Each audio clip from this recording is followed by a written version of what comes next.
सफरचंद आणि हे बुलढाणा येथे टुनकी गाव येथे हे सफरचंदाची शेती केलेली आहे.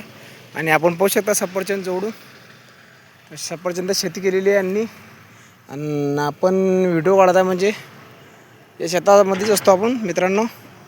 आणि आपण हे व्हिडिओ काढायचं तात्पर्य असं आहे की म्हणजे सर्व जनतेपर्यंत म्हणजे ही माहिती पोहोचली पाहिजे. कारण की हे 40 ते 41 सेल्सिअस म्हणजे उन्हामध्ये पण सफरचंद हे सक्सेस झालेले आहेत. आपण पाहू शकता कशाप्रमाणे सक्सेस झालेले ते. तर काही ठिकाणी म्हणजे मित्रांनो भरपूर म्हणजे साईज वाढलेली आहे आणि झाडं पण असे हिरवेकाच झालेले आहे आणि त्याला पाणी पण चालू आहे.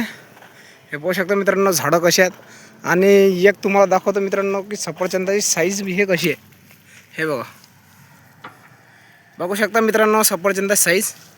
हे बघा, ही आहे ती सफरचंदाची साईज. आणि हे टुनकी गाव येथे सुभाष चांदूरकर यांनी हे लावलेली आहे.